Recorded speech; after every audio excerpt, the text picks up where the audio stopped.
Welcome to the Character Sheet, your home for all things fantasy and TTRPG news. And today we once again have friend of the channel, MCDM designer extraordinaire, James Introcaso, here to talk about one of the RPGs I am most excited for in this coming year. That is Crows, the new RPG backer kit coming soon. Well, coming in, let's see, exactly 154 days, 16 hours, and 56 minutes to the launch of Crows Fortune or Death. So, James, once again, thank you for joining us.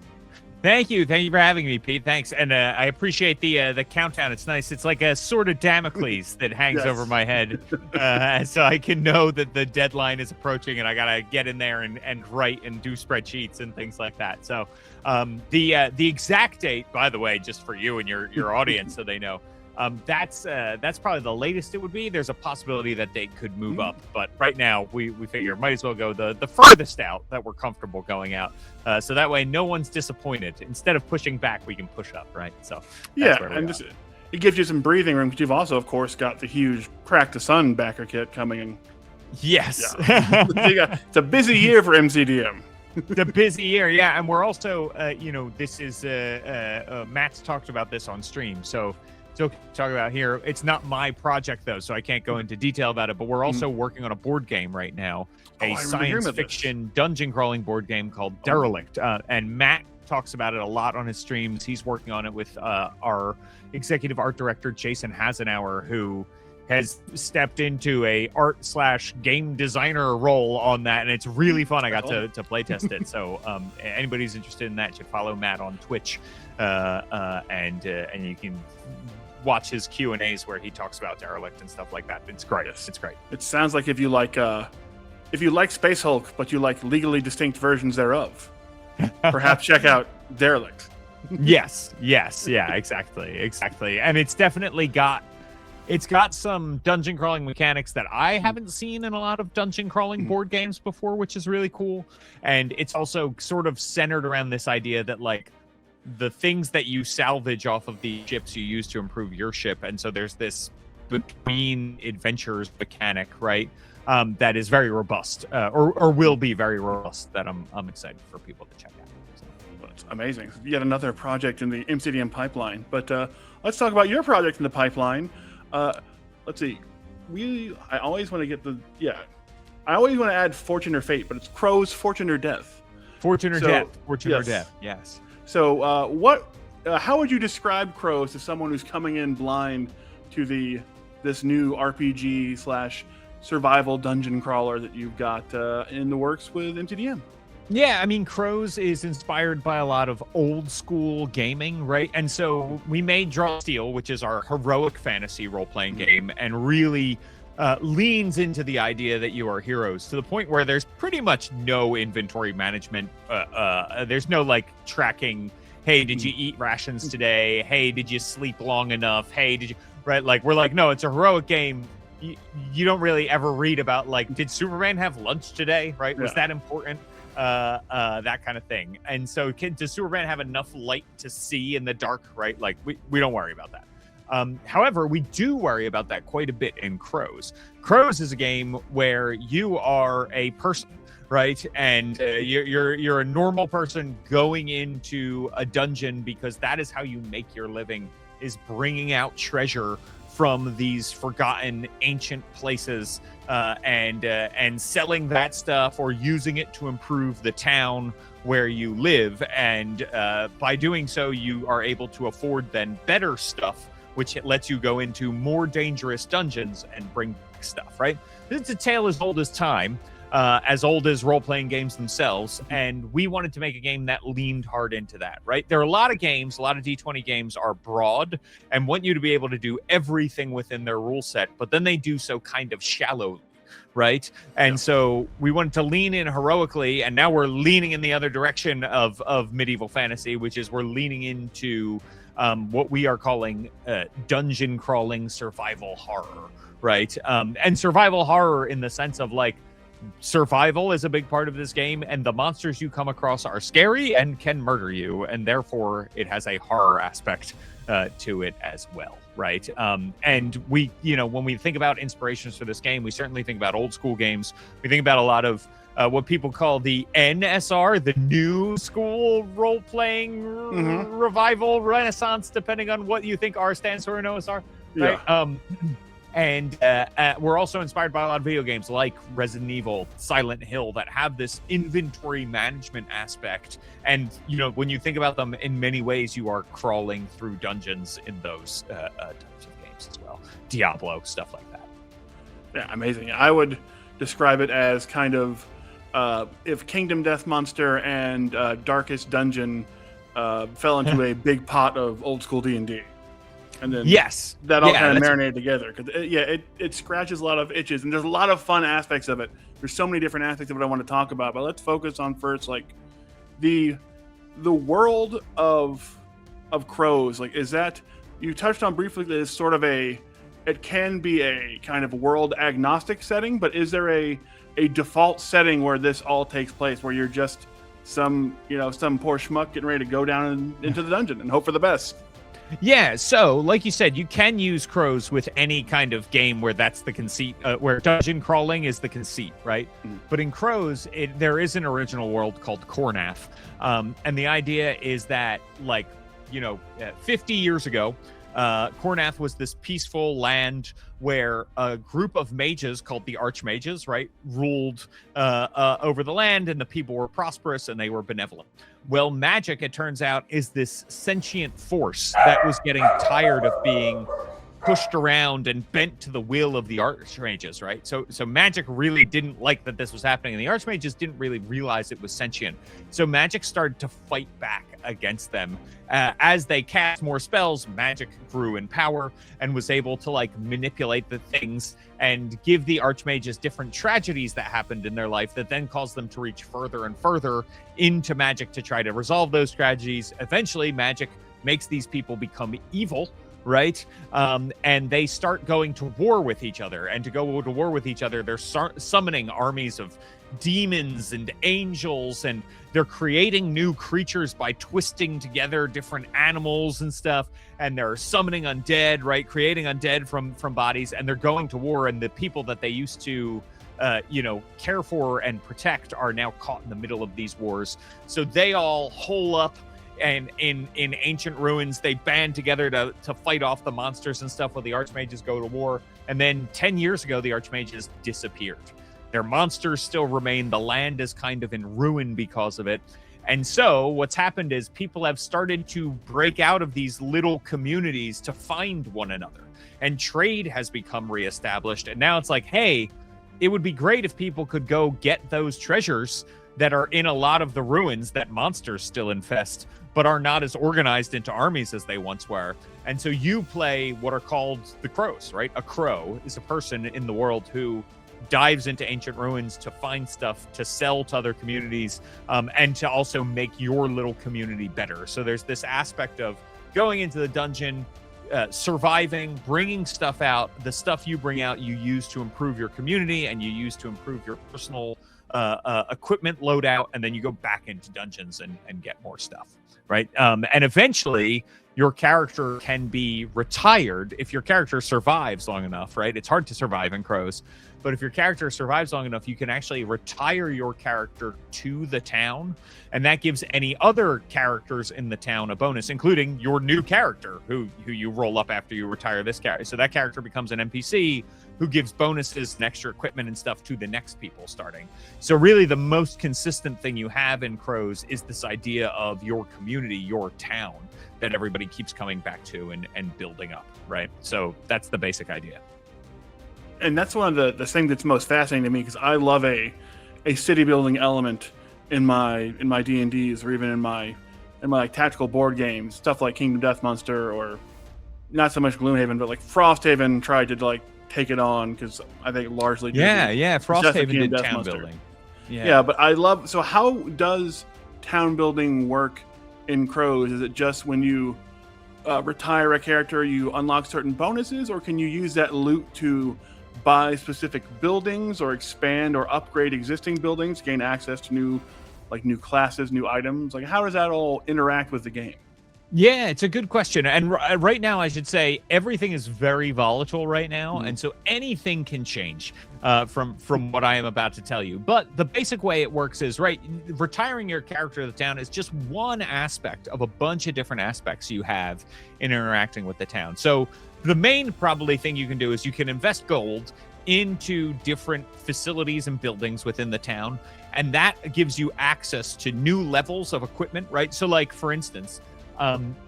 This is an equipment-based game, meaning that what you can do is determined by the equipment you can carry. If you want to be able to cast spells, you don't have a class that makes you, grants you spells, right? You find spell books or buy spell books, and then you can use those spell books to cast spells when you're in a dungeon. If you are carrying spell books, Pete, and your character says, "Oh, I'm going down. James, take this spell book." Now my character can attempt to cast that spell, right? You don't need to have any special ability. Now, you may have abilities and stats that make you better suited to using spell books, and I may have stats and abilities that make me better suited to using a sword. But we can both attempt to swing a sword. We can both attempt to cast a spell, provided we have the sword and the spell book to do it, right? And so when you invest in the town, what it does is it unlocks new levels of equipment that you can then buy within the town, right? So that's the first thing, right? It's like, hey, if we upgrade the blacksmith now, instead of just using iron, can use steel. And instead of using steel, can now use different fantasy metals, right? Each time we upgrade. Okay, cool. So we're getting better stuff from our blacksmith when we do that. When we upgrade our library, we get access to new ranks of spells that we can now purchase, right? As we go into the spell book. So that's like the most basic kind of level. There are also upgrades you can make. Stuff happens when you're away from the town, right? Your town might get attacked, that sort of thing. It could have consequences. You can upgrade your barracks. When you do that, your town gets better defenses as you start to train, people to defend the town, and you also get access to hirelings you can take with you into the dungeon. You upgrade your stables, you might get access not just to new animals, but faster animals, upgrades to your animals, things like that, right? Enchantments that you can add to items. A lot of it goes back into feeding into your equipment, because that encourages you to then go into the dungeon, because you can also find great equipment in the dungeon as well, right? Same, sort of like when you're playing Diablo, you can come back and oh, look, the blacksmith has all this cool new stuff I can buy, but also I found this cool sword, and maybe I'm just going to use the one that I found. Or I don't really want this one. I'll sell it or trade it to get something new, right? So a lot of the town is that, but then there are other things you can do, like invest in the town and have services available to you, right? Like, hey, now when we come back to town and we rest in town, we get this extra bonus from resting in this town now, because, we have a bathhouse here now. And that bathhouse means that when we rest in town, we're extra relaxed going out. And so we don't just get the benefits of a rest. We get a rest, plus we get to go out there with, extra maximum stamina for the first, until it's basically is depleted, right, when we're out there. Or my favorite thing right now is that when you have a character who dies, and so far in playtesting, there's been a lot of character death within Crows. There's a graveyard, right? And you can bury or pay tribute to, if you can't retrieve the remains for some reason, to a character who has died. And if you do that before you set out, depending on who the person is and how they died, you get a certain bonus. So it's got this roguelike element too, where it's like, hey, Pete, you died, and that really stinks. But the good news is your character left a lot of equipment behind that we're going to take back to town with us, right? And somebody else is going to get that. Maybe your new character, or maybe it's divvied up among the players who could use it most, right, or whatever. But also, when we install your headstone and somebody pays tribute to you, that means that they are getting a bonus based on what you did, right? And so that's kind of there are these little boosts then that people can get as they go out into the world that is based on hey, these characters died, so now you get these bonuses when you go out there. So the graveyard's part of that too. Oh, that all sounds awesome. Although when you mentioned blacksmith and fantasy metal, now I just kind of hope that you can find the star metal from the Conan the Barbarian cartoon that makes all your enemies just explode in a puff of smoke, so you can air at 7 a.m. on a Saturday morning. Right, exactly. Yeah, that's what you want. That's what you want, is people just disappearing in puffs of smoke, or like there's some version of Power Rangers where when they beat up the putties, they just like evaporate in like Yes. an electric storm, right? Like that kind of thing. Yeah, that's exactly what you want. But yeah, speaking of those classes, 'cause we've talked about this before, and it's one of the really interesting things. We just touched on it there, with the example of blacksmiths. Like, are there? And I think you know which. I'm going to ask about one class in particular that might not exist yet. But what classes, like what kind of fun classes are out there, and like how do they have ways of, as we just pointed out, like it's about how they interact with equipment and loot more so than like their inherent gifted skills and abilities like to them. So how would that, like, how does that work? Like, what are some fun class examples you can give us? And is one of them the alchemist? So the cool thing about, well, what I think is cool is, so Crows, you start with what's called a background, right? And one of those backgrounds can be alchemist. There's 36 in the core rules, right, that you start out with. And that is like, what did you do before you went into the dungeon? And it's everything from alchemist to soldier to farmer to merchant, right? Like there's some real regular guy type backgrounds out there. And that's a like, hey, it gives you some of your starting equipment. It gives you your starting skills and characteristics, your starting health, right? All that kind of stuff comes from your background. But you don't have to stay on that path. And there are no classes in Crows. So when you level up, think of it sort of like Skyrim, right? Or a game, really any of the Elder Scrolls games are a good example, because it's like, hey, I started with this because I was a Nord. I'm good with, I start with like 2 weapons because that's what our culture is good at, and this and that and the other thing. But now I get to pick my path. If I want to be an unarmed fighter as a Nord, I can. If I want to be a bow fighter and a thief, I can. If I want to be a mage, I can, right? And so that's the basic idea here, is that like you can be anything you want to, because you can grow into it. And the more you grow away from your background, the less important your background becomes, right? So if your black background is soldier, at the beginning, what you're going to be really good at is, melee weapon stuff, right? But as you get further away from that, you could lean into the melee weapon stuff and continue to be good at that. Or you could be like, you know what? I'd like to get really good with healing magic and melee stuff, so I'm going to do that. Or I'd like to get really good with fire magic and healing magic, and so I'm going to sort of lean away from the melee stuff. You can get good at that, right? And so that's the idea, is that you'll be able to really grow into whatever role you want to fairly quickly in Crows, provided you find the equipment to do it. Because your background is really a small piece of who you are. And when you start out, you are that, it feels like a huge piece because it's all you are, right? But as you grow, and you grow pretty rapidly, you'll be able to say, nah, I want to do this, and now I'm going to do this, and now I'm going this way, and I'm on it, right? Like, and so that's a big part of it, is like, you roll at the beginning to see which of these 36 backgrounds do I get.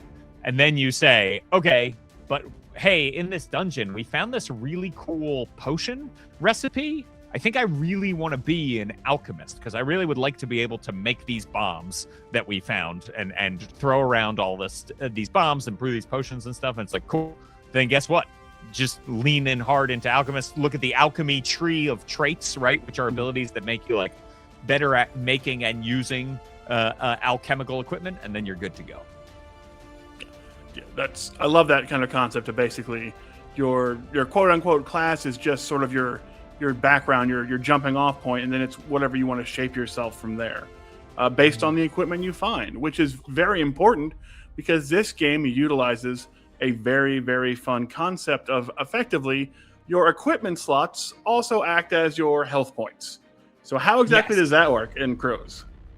Yeah, so this is great. And I want to say, I'd called out a bunch of video games and stuff, and I called out the old school, but there's also, I take a lot of inspiration from games that I love in tabletop role-playing games, including Mouse Ritter and Knave and Shadow Dark, Troika, right? The Black Hack, right? There are all these games. So when I want to be clear that like these aren't like ideas that have sprung fully formed out of my head and they're new, right? In fact, this idea comes from Knave and Mouse Ritter, this idea that like you have backpack slots, right? You have equipment slots. Think of it like, any video game, Minecraft, right? That uses these different slots, right? And so you've got these slots, and you can some items can be stacked, right? You might be able to stack multiple potions into one slot. Some items, like a greatsword, might take up 2 slots, right? With one item. And most items take up 1 slot, and that's it, right? Like a sword or a crowbar, right? That kind of thing. And so the idea here is that you have all of these slots, and you have hand slots and belt slots, and then you have 10 backpack slots. And you have 2 different pools of health, right? You have your stamina, which when that is like, hey, when I first take damage, it is subtracted from my stamina. When my stamina hits 0, I start taking wounds. Every point of damage I take past 0 becomes a wound, and a wound fills a backpack slot. Meaning if something's in that slot, you got to drop it, right? And remember, because your equipment determines what you're able to do, you're also becoming less effective as you're taking wounds, right? So we don't need to build any specialer mechanic than that, right? Like, oh, now that you have this many wounds, you're slower or something like that. It's like, no, now you can't cast as many spells because you don't have as many spell books that you're carrying, right? And so you're taking wounds, and when your backpack slots are filled with wounds, you die. And your stamina, when you rest, you get all your stamina back, and you recover 1 wound, right? So staying in the dungeon for a long time, if you keep getting wounded, means like, oh man, it's taking me, yes, I got my stamina back, but as soon as that's gone, I'm way closer to death than I was yesterday because I didn't have any wounds, and now I have 5, right? So that's a big part of how the inventory system ties into your health system in Crows and staying alive. Yeah, it adds a lot of fun risk reward to the whole system, which makes it really, really interesting. Like, how far do I want to push my luck? Because the more I go, the more I'm going to risk losing the slots that have the things I want to take out of the dungeon anyway, which is a really interesting choice to have to make every combat session, as I have to grab Koopa because someone dared to deliver a package to our house, and it made her very barky and upset. Oh, how dare they? How dare they? Koopa. But yeah, the other thing that, because I want to talk about the mechanics of the game because they're pretty fascinating, the combat mechanics, but there was one other thing, because you've mentioned the video game inspirations. You and Matt have both talked about how you didn't want this to be generic fantasy monsters. You wanted this to be like new and original and like legitimately horrifying and shocking monsters, like, you know, the first time someone sees a zombie in Resident Evil. So do you have any kind of fun examples of these new monsters you've cooked up for Crows? Yeah. So what's great is, at MCDM, we're really, really blessed that we have a full-time art staff. We have 3 people who are artists full-time on staff. And one of them, Nick Despain, who is an amazing artist, a really great concept artist for video games, really great illustrator for tabletop role-playing games, has been assigned to me. We're working together. We're partners on this, right? And Nick is like, we're in there talking about mechanics together. We're talking about art together, right? It's really great. He is a really smart guy. He's played a lot of games. He's worked on a lot of games, right? And so I'm so lucky to be able to work with Nick.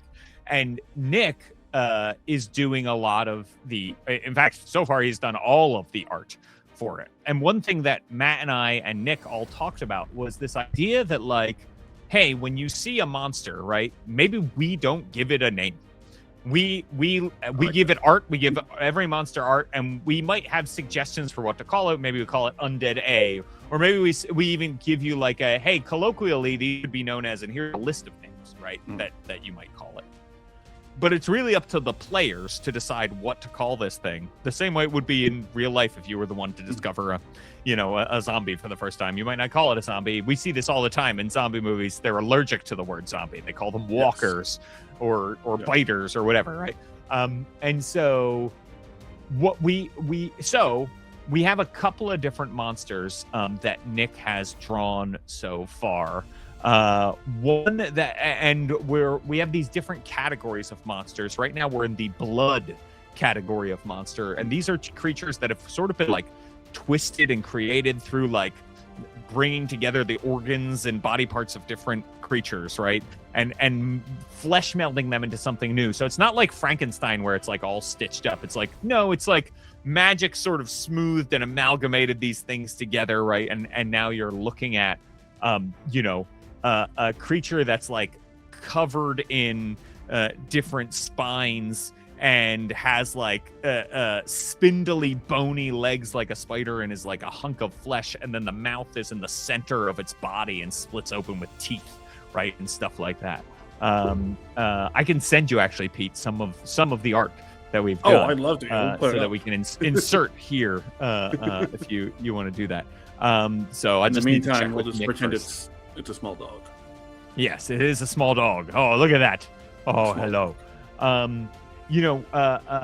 There are so there's creatures like that, right, that we expect to be able to put in front of you, right? When we're looking at inspiration, Nick is constantly pulling like, hey, look at this thing, right? This is from this, and this is just like a weird thing an artist drew, right? And it's really fun to be able to look at like just different monsters that inspire us and say like, let's look at this. What do we think this is, right? And Nick will say like, okay, inspired by everything we've did, here's something totally new that I came up with, right? And it's really fun for me because there's sort of a give and take where sometimes Nick will say, hey, I'm moving on to draw the next monster. Do you know what it is? And I'm like, I don't. And I'm like, it needs to be a blood creature, right? And sometimes that's all he's got. And he's like, cool. What do you think of this? And I'm like, great. I'll write stats for that, right? Like it's a wonderful sort of process that I've never really worked in before, where sometimes the art is leading the design, and it's great.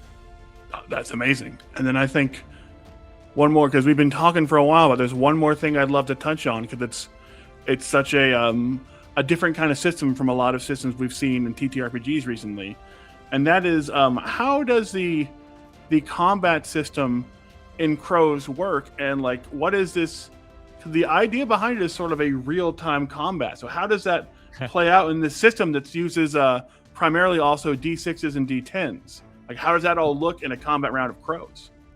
That's a great question. So there are two kinds of sort of turns in Crows, right? You've got combat turns, which we're sort of familiar with how those work, right? And you've got exploration turns. So when you enter a dungeon, right, we start timing you in 30-minute increments of real time. We call the dungeon turn. At the end of a dungeon turn, we roll to see like, hey, any light sources you're carrying, any ongoing spell effects, do those last or not, right? And we use what's called a usage die, and it's this mechanic that dwindles down so that like odds are something is probably going to go out or that kind of thing. So it makes you conserve what you're using. And it's real helpful for us as people who run games, because we remember then a timer goes off and we're like, right, now it's time to check for torches, right? Because it feels like we either do one extreme or the other when we don't have some sort of timer. Or I shouldn't say we, I should say me, right? My personal experience. I'm sure other people are very good at this. But my personal experience is always like, right, you were in that dungeon for 6 days and I never asked you to light another torch, right? And you never asked me if you should because you forgot about it, right? And that's not on anybody. It's just because it's like, how are we supposed to know when to check this stuff, right? And so we say 30 minutes of real time is when you check this stuff, right? And there are other circumstances, but you also then check at that same time for random encounters and stuff like that. And so it encourages people to push on through the dungeon, right? To be like, okay, we can't just tap every single space with a 10-foot pole because we got to move, right? Because we're going to run out of light. We're going to run out of food. Monsters are going to come, right? We got to keep going. And so the other thing that we do to encourage that is that's kind of the stick. There's a carrot as well, which I haven't really talked too much about yet. But the idea is that any treasure you find within the first 3 dungeon turns is worth more than it would be if you had found it later, because the god of greed in Crows rewards those who rush in and are greedy, right? And so if you find it in the first turn, it's worth like a bunch more. If you find it in the second turn, it's worth like a medium amount more. If you find it in the third turn, it's worth a little bit more than it would be. And then fourth turn on, right, it's worth its regular value. And so that really encourages you to like get in there, search for stuff, look for things. And we're testing all this now. Like, I don't know. I'm sure people are like, well, how will that work? What about this, right? We'll find out together. So all that is to say then within combat, you're still timing those 30 minutes of real world time. So it means that a dungeon turn can end in the middle of combat, which means that like your torch could go out and all of a sudden now you're in the dark and you're scrambling to light stuff. I've seen this happen, right? And it means that like, oh, the players are in the dark. oh no, who's going to light the torch? Well, the monsters can see in the dark, but we can't, right? Like that kind of thing. Or, oh, the spell effect wore off. Or, oh no, we rolled for random encounter and it came up, and now another monster is joining the fray as we're in the middle of combat here, right? And combat is already pretty deadly. It's a side-based initiative that you roll for each round, which means that, like, sometimes the monsters might all go and then all get to go again, right? But sometimes players all get to go and all get to go again. And so you really do want to be prepared. And you also don't get any XP for combat. You get XP for gold, which is the old school idea of like the gold you bring out of the dungeon is what you get XP for. So fighting monsters is not necessary. There's no incentive to do so other than they are obstacles in the way of treasure. And so if you can figure out another way around those monsters, it's probably better to do that rather than stand and fight them, because it really eats into your time, right? And you're not going to get anything special for it. So that's kind of the way that the dungeon turn can work within combat. The other thing that the combat uses the power roll, like Draw Steel, right, which is a 2d10 with 3 different outcomes. The lowest level of outcome, and I always start up high for that because the chart goes low to high when you're reading it. But the lowest level of outcome for that is a miss, right? And if you miss, your enemy can counterattack. Right? So whether you're a monster, whether you're a PC, when you miss, somebody can use their reaction basically to come in and cleave you and deal damage to you because you've left an opening. So combat is very fast and can be very deadly because generally something's happening even when you miss. So that's the basic idea. Oh, it sounds awesome. I cannot wait to get my hands on the rule set. I can't wait for the backer kit to go live in 154 days, 16 hours, and 25 minutes exactly. Excellent. Crows, Fortune and Death it's one of the things I am most looking forward to in this coming year, which says a lot because we've got Crack the Sun, we've got Mistborn. There's a lot of amazing stuff coming out this year. But MCDM and you guys in particular do the risk reward so well. That concept of in Draw Steel, it's all about like how many combats in a row do you push it to keep getting more and more resources, but also the longer you push that, the longer you're going without consolidating your experience gains and getting the ability to, say, level up. And in this one, it's a very real sort of life or death risk-reward mechanic that adds a lot of urgency to the game in a way that most TTRPGs don't have. So I'm incredibly excited to get my hands on it. If you guys want to get your hands on it, you have to wait 154 days, 16 hours, and 24 minutes. But you can go to the backer kit right now and sign up for the notifications like I have. And it will be out, hopefully that's the latest it could be out. It could be out earlier, but it sounds amazing. I can't wait to finally play it. And as always, James, thank you so much for joining us. Thank you so much for having me, Pete. I really appreciate it. And thank you to everybody for watching. All right, guys. Thank you, as always, for watching. Do the liking and subscribing, and we'll be back with more videos and more interviews tomorrow.